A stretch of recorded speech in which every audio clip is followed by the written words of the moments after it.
그리고 아까 질문이 또 하나가 있었는데, 네. 그 사회 몇 분 컷이 적당한가요? 뭐 몇 분 컷? 네, 몇 분 컷. 제 생각엔 문제만 푸는 거는 15분 안에 풀려고 노력을 하셔야 됩니다. 15분. 네. 그래서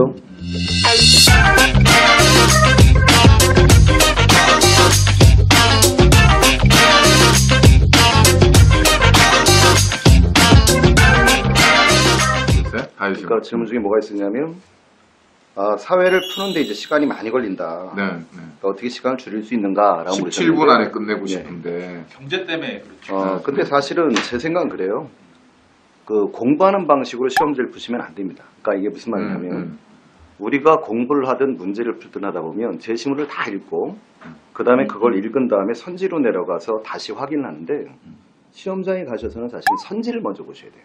그러니까 제시문이 먼저 제시문을 먼저 읽게 되면 첫째로는 물어보고자 하는 게 뭔지를 아직 모르는 상태이기 때문에 결국은 다시 또 올라와야 된다는 사실이죠. 그러니까 일단은 바로 선지로 내려가셔서 그 다음에 주관식이 아니라 객관식이니까 결국은 선지에 OX를 해주셔야 되는 문제고 그러려면 일단 선지를 읽고 위에서 찾아야 되는 걸 찾아서 보기 지문을 보고 그렇죠. 이제 문제에 있는 이런 그러니까 사회는 이제 대부분 이제 제시문을 많이 띄워주는 과목이다 보니까 첫째는 제시문을 읽고 내려오기 때문에 시간상에 많은 시간이 필요로 할 수밖에 없다는 거예요. 그러니까 차라리 바로 선지를 먼저 보고 필요한 자리만 위에서 발췌를 해갖고 OX를 해나가시고 그다음에 또 한 가지 이제 뭐가 있냐면 이제 수업 중에는 많이 부탁드리는 것 중에 하나가 제시문을 이렇게 문제를 볼 때 솔직히 말씀드리면 이제 100점을 맞으면 제일 좋죠.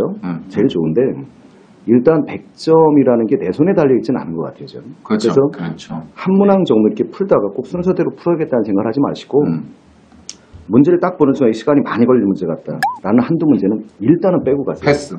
빼고 가셔서 나머지를 과감하게? 처리하시고 다른 것까지 다 풀고 그 시간 이제 남으면 올라와서 이제 그 문제를 접근해 달라는 거고 그러니까 이제 문제가 요구하는 걸 빨리 캐치해라라는 얘기인데 집에서 공부하던 습관대로 시험장 가서 시험지를 보시면 안 된다는 거고요. 선지 아까도 말씀 그대로 이어가면 선지 5개가 있다라고 할 때 집에서 공부 방식에 선지 5개를 자꾸 분석하고 공부를 하잖아요. 자꾸 문제를 풀다 보면. 그렇죠.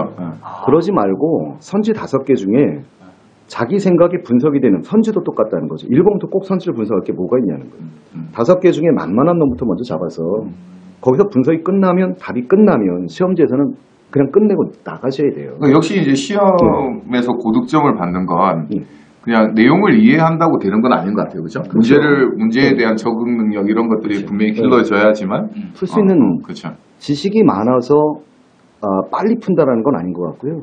그러니까 내가 아는 것을 가지고 얼마나 잘 적응하느냐. 그다음 문제가 요구하는 것을 집에서 공부하듯이 충분한 시간을 갖고 푸는 게 아니기 때문에 빨리 푸는 연습을 이제 반복적으로 해주는 게 제일 중요한 것 같아요. 그러면 그렇죠. 네. 우리 이병철 선생님 수업 중에서는 마무리하기에 특화되어 있는 수업이 있나요? 지금 같은 경우 뭐 지방직 대비면 지방직 배원이 따로 있고 뭐 강좌들이 뭐 거기에 맞춰 다 만들어져 있습니다. 동영 모의고사 이런 거 그런 연습이 좀 필요하겠네요. 그렇죠. 네, 그래서 실제로 이제 강의할 때도 제가 어떤 식의 수업을 많이 하느냐면 일단은 빨리 풀기.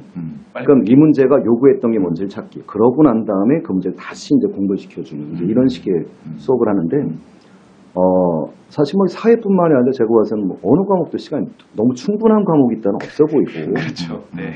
그 이제 사회가 이제 근데 문제가 뭐냐면 경제 계열이라거나 아니면 이제 법정의 통계형 문제들이 시간을 많이 요구하는데 그것도 이제 문제를 이렇게 몇 개를 쭉 풀어보시면 문제들이 요구하는 이 문제가 요구할 게 무엇인지를 먼저 찾아낼 수 있는 습관이 생기기 때문에 그래서 이제 그런 식으로 이제 그 유형에 맞는 문제 이렇게 묶어서 한 10개씩 풀어보면 그러면 선지 중에 주로 묻는 게 뭐다를 좀 어떤 습득이 좀 되죠. 그래서 그게 좀 훨씬 좋죠. 그 내용에 대한 공부도 중요하지만 제가 볼 때 이렇게 시험 문제를 이렇게 풀어나가면서 어떤 메커니즘에 의해서 그 문제를 해결해 나갈 것인지에 대한 공부. 그렇죠. 그런 것도 정말 생각을 많이 해야 되는 것 같아요. 시험은 기술이죠. 시험이 기술.